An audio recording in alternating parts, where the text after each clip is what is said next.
So his two sisters took word for Jesus to go. They're doing it in the Lazarus, and it's not doing well at all. Well, I'm sure Jesus' disciples said, you need to go. And it's Lazarus. Jesus said, no, not yet. Lazarus is not going to die from his illness. And God will get the glory. His disciples were a little confused about that. About 2 days later, Jesus said, now it's time for us to go to where Lazarus is. When he arrives, Lazarus' sister, Martha, comes running up and she said, oh, Jesus, you're too late. Lazarus is dead. And we laid him in the tomb. Oh, we stoned over there. Lazarus is dead.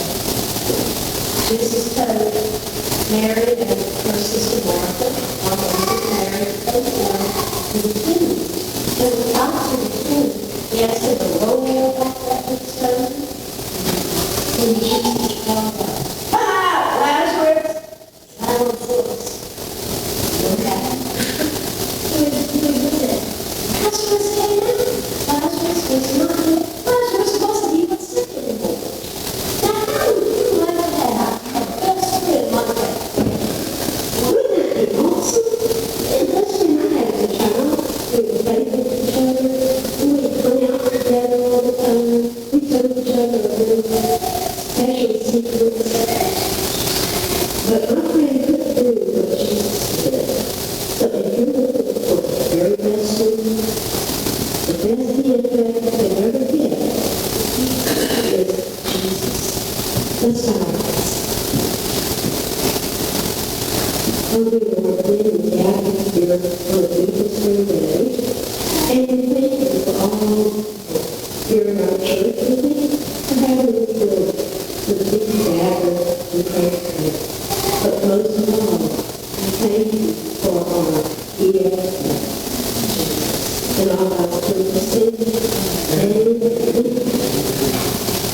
Let's thank God for our kids, and you can go to our church leaders if you want to go to Sharon, and that's what they do. You'll sit in there.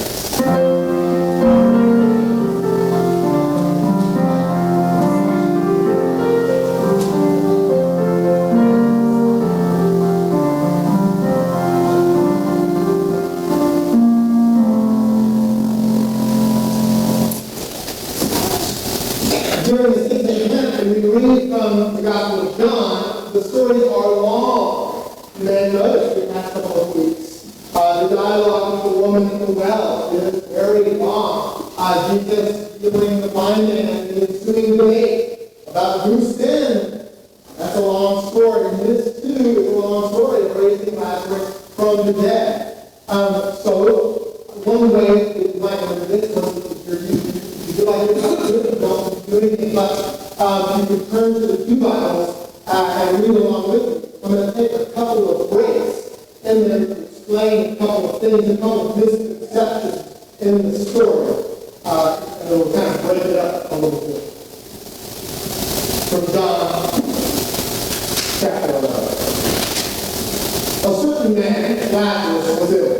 He was from Bethany, the village of Mary and her sister Martha. This was the Mary who anointed the Lord with fragrant oil and wiped his feet with hair. Her brother Lazarus was ill. So the sisters sent word to Jesus, saying, "Lord, one whom you love is ill." When he heard it, Jesus said, "This illness isn't faith. It's for the glory of God, so that God's Son can be glorified through it." Now Jesus loved Martha, her sister Lazarus. When he heard Lazarus was ill, he stayed where he was. After 2 days, he said to the disciples, "Let's return to Judea again." The disciples replied, "The Jewish opposition must stone you, but you won't go back." Jesus answered, "Aren't there 12 hours in the day?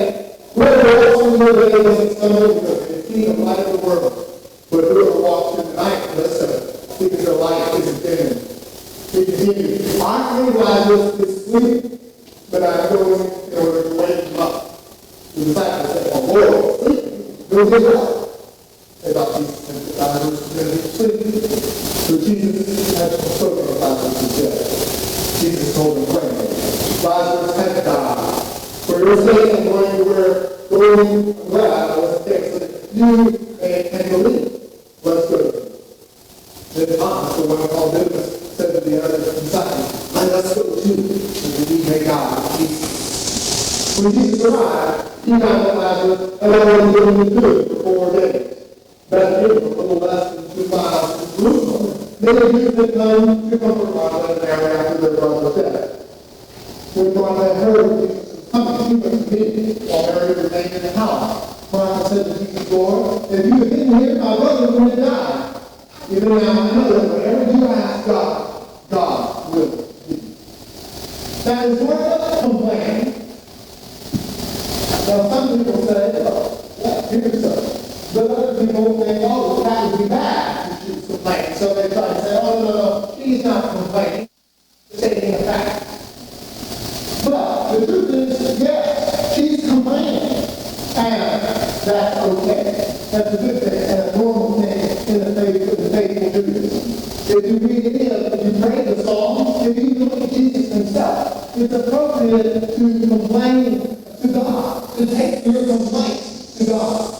You can be faithful and complain at the same time. But you know, if you take the complaint to God and not to other people, because according to John's Gospel, Jesus is God.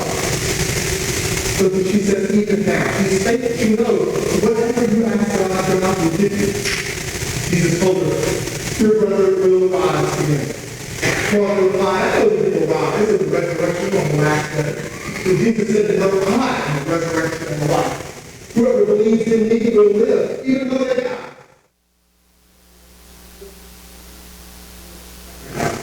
Do you believe it? She replied, yes, Lord. I believe that you are the Christ, God's Son, the one who is coming into the world. After she said this, she went and spoke Christ to her sister Mary. The teacher was given and called him.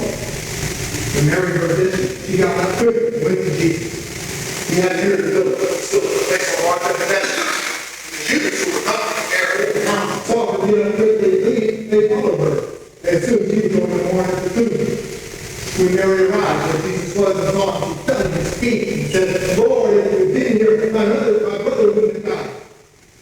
When Jesus saw her crying, and the Jews who had come with her also crying, he was deeply disturbed and troubled. Well, what does this mean, deeply disturbed? And why is he deeply disturbed? Well, it's a little late, right? What does that mean, to be deeply moved? The truth is, he's angry. The Greek word is, he's angry. Now, why is he angry? It seems to be that he's angry because of this whole crowd who sort of intruded upon Martha and Mary's mourning. Now, this is normal, and yet Jesus is angry because he knows that a lot of these people do not believe in him. And there's one to be told. You'll see. So yes, where are they angry? They replied, Lord, come and see. And Jesus began to cry. The Jews said, see how much he loves you. But some of them said, he'll die from man-born love. Couldn't he have kept Lazarus from dying?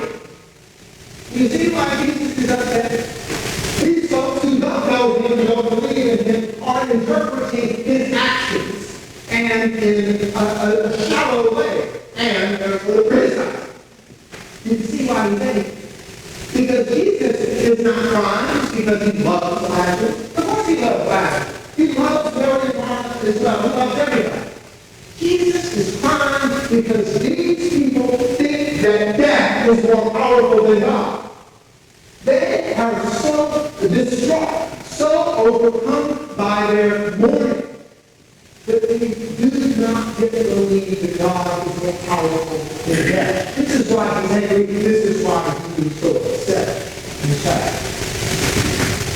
And I find this important because compassion is not always sentimental and sweet. Sometimes when we care about someone, we get angry over what has happened. Sometimes we get angry because of what they've done to themselves. Sometimes we can cry out of our pain, knowing that they are stuck in a dark place and stuck, as Lazarus was stuck in that tomb.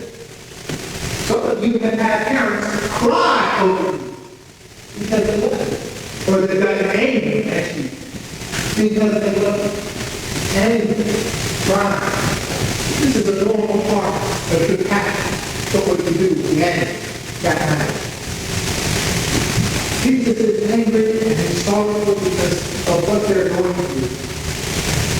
And because they've been deceived into thinking death is more powerful than God. Jesus was even disturbed when he came to the tomb. It was a cave and a stone covered with entrance. Jesus said, remove the stone. Martha, the sister of the dead, said, the Lord, the smell will be awful. He's been dead 4 days. Jesus replied, didn't I tell you that if you believe, you will see God's glory? So they removed the stone. Jesus looked up and said, Father, thank you for hearing me. I know you're always here. I say this for the benefit of the crowd standing here so that they will believe in sin. Having said this, Jesus shouted with a loud voice, Lazarus, come out!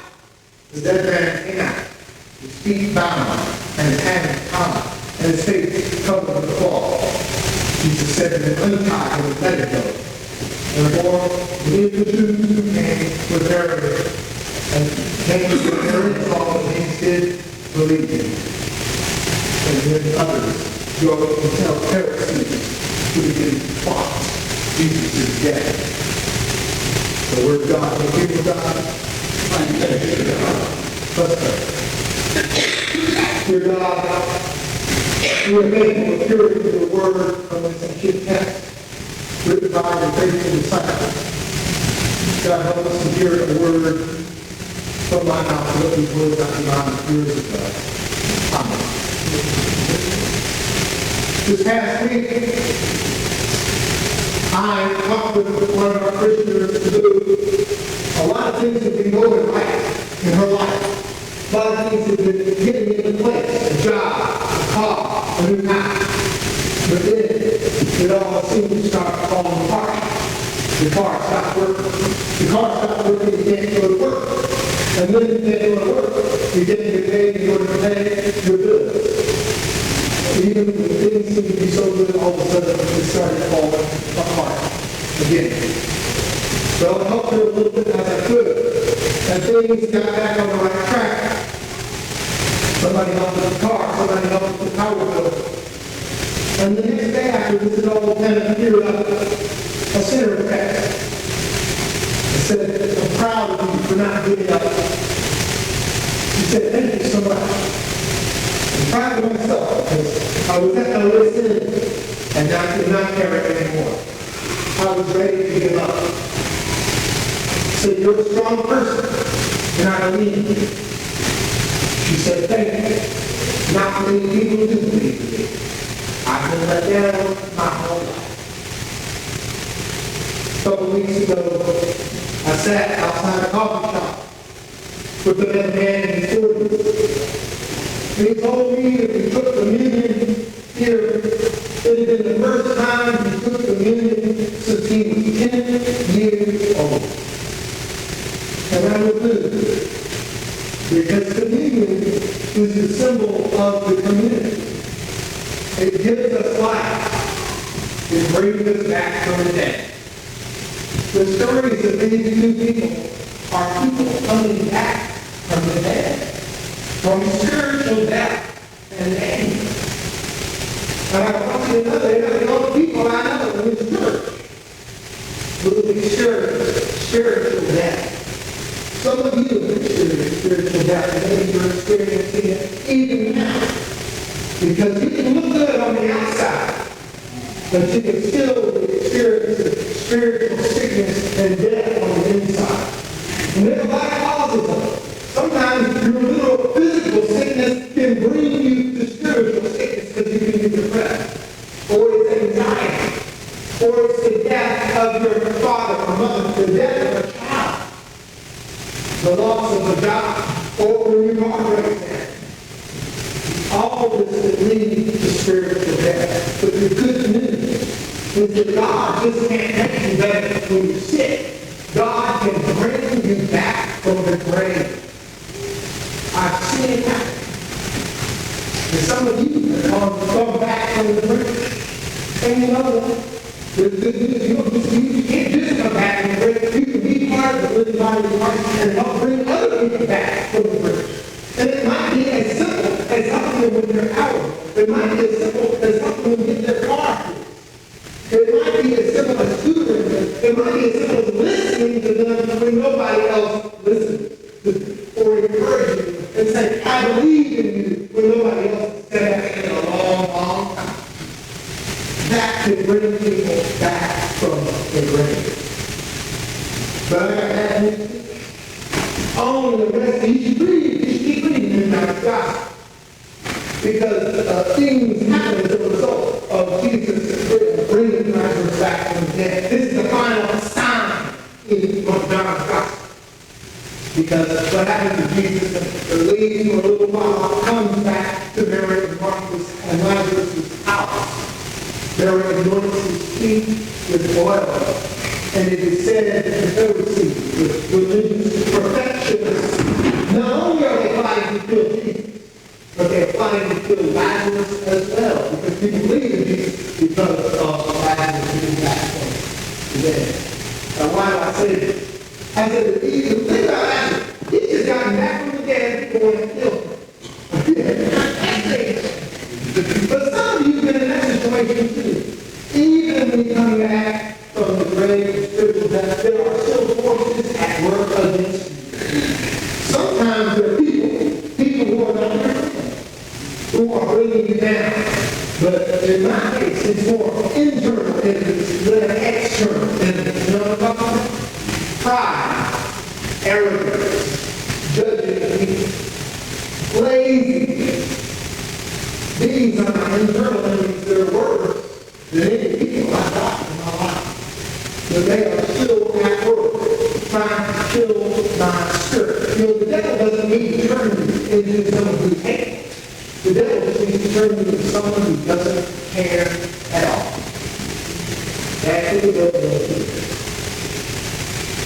So, anyway, bad news is still going to be happening. You know, there are people who do go through things like that, who go through spiritual death and come back from the brink, or they go to the hospital and then in the ICU and they come back from the brink and they come to Pastor Brad. I think God kept me alive for a reason. I've got something else to do. I've got a mission that's not yet accomplished. God has got some of the responsibility for this to come. And that's true. I think that's true. But it's only a half truth. Because the fact is, God had a plan for you before you went to the hospital. God had a plan for you before you went down into the pit. From the day you were born, God had a special plan for you. From the day you were born, God had work for you to do. But sometimes it takes that pit for us to realize and come back. And to realize life is sacred. I've got to embrace the opportunity God is giving me. It's good news. We've got work to do. Something to make give away meaning. I read recently that a parent's primary job is to teach their children responsibility. I really kept me. It's not my eye. You know, we think of a parent's job is keep a child alive, clothes, shelter, food. That's just in order to do something else. The grander scheme is to let a child know that they have a responsibility, not just over their own life, but over the lives of everyone that they come into contact with. And that's what it means to be a Christian. It's to not just serve yourself, but serve others, and even serve your enemies. You have responsibility over everything. So, who are you in this story? I ask you a lot. Who are you in this story? Maybe you're Lazarus. Maybe you're spiritually dead or dying. And you're surrounded by people who are praying for you. People who are crying over you. Wondering if you'll ever become that dark grave. Maybe you're not Mary. Maybe you're the one doing the weeping for that loved one in your life who's in such a spiritually dark place. Maybe the crying, Jesus for help. Lord, if you intervened earlier, we wouldn't have gotten to this place. And yet, if you're trying to be faithful, I love this about Mark. He said, Lord, you can do anything. And then he says, okay, go back to the son. He said, oh, wait a minute. He's been in there for 4 days. He's going to smell. is that unless I believe God, but maybe not that. Maybe not that. Even she doubts the power of God over them. Or maybe you are Jesus. Because ultimately we are called to be Jesus. To be compassionate. And not sentimental. Compassion that might include anger, that might include tears. But Jesus brings someone back from the grave because he cares so much. And honestly, I think we can learn from that. If you don't care about someone enough to cry over them or to be angry with just how stuck they are, you will never care enough to actually bring them back from you. It takes that much care to really help someone.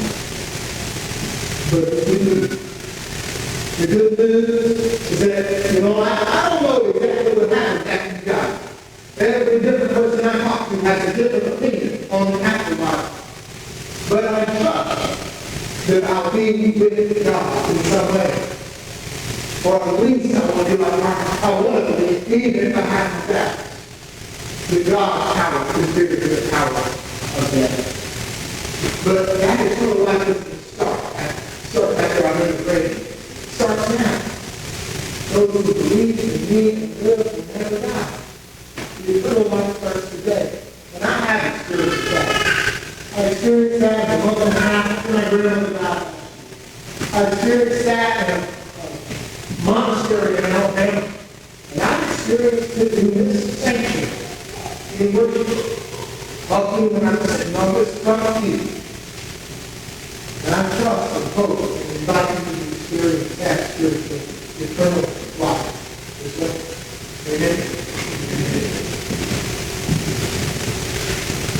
Amen.